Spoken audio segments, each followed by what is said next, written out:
Hey, what does it be, sexy beast? GhostSickness Tristan here, and I'm bringing you guys another creepy story. This is the Black-Eyed Kids. It just kind of strikes me as scary because when you're, in your car or whatever, and then other people are trying to talk to you, or they stop, or they're in their car and they stop and try to talk to you. It's just a really, really weird experience, and I don't really enjoy those. But anyway, if you guys missed the last two creepy stories I did, they were longer, so I figured I'd do a shorter one now. But they were the No End House 1 and the No End House 2. Those are linked in the description below. As always, guys, I end on the story. I really hope you guys do check those out. And remember the fact that I love you, I'm going to get right into this.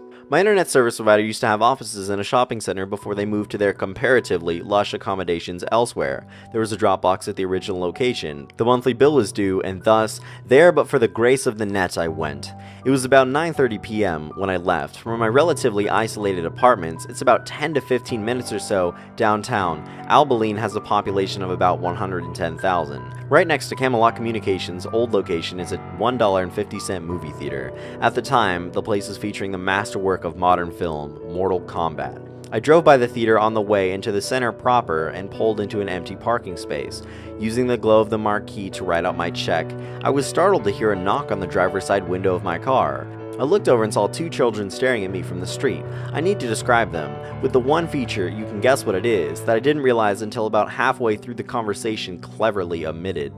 Both appeared to be in that semi-mystical stage of life children get into where you can't exactly tell their age. Both were boys, and my initial impression is that they were somewhere between ages 10 and 14. Boy number 1 was the spokesman. Boy number 2 didn't speak during the entire conversation, at least not in words. Boy number 1 was slightly taller than his companion, wearing a pullover, hooded shirt, with some sort of gray checked pattern in jeans. I couldn't see his shoes. His skin was olive-colored and had curly, medium-length brown hair.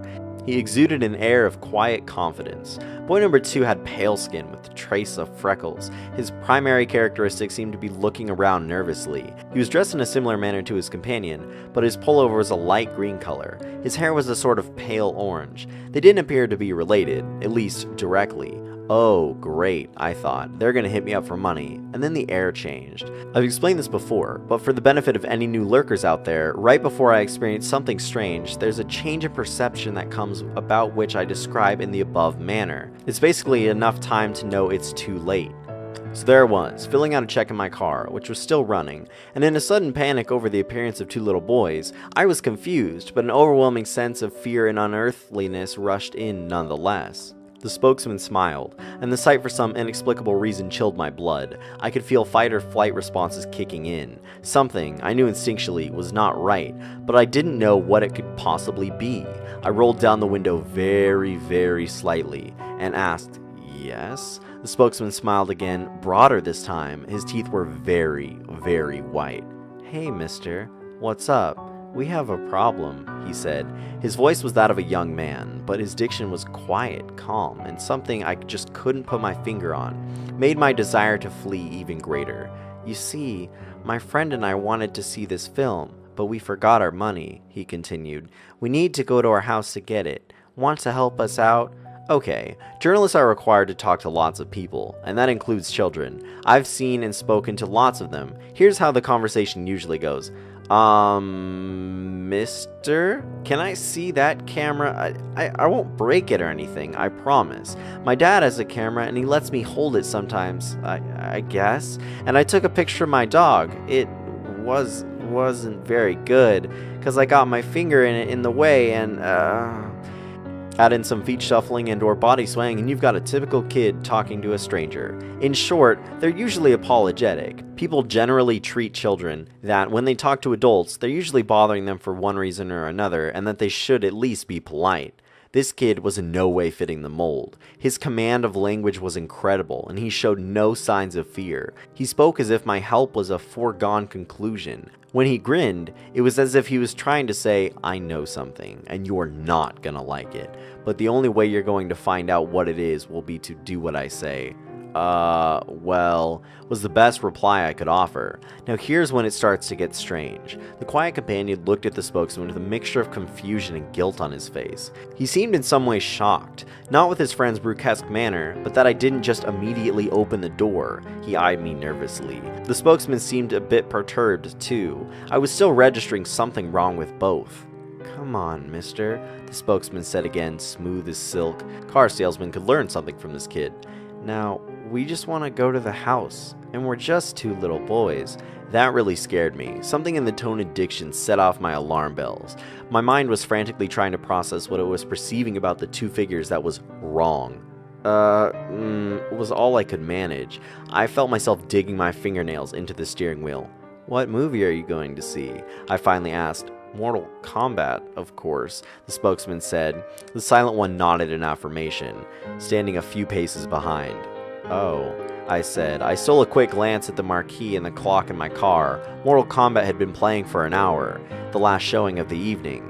The silent one looked increasingly nervous. I think he saw my glances and suspected that I might be detecting something that was not above board. Come on, mister. Let us in. We can't get in your car until you do, you know, the spokesman said soothingly. Just let us in, and we'll be gone before you know it. We'll go to our mother's house.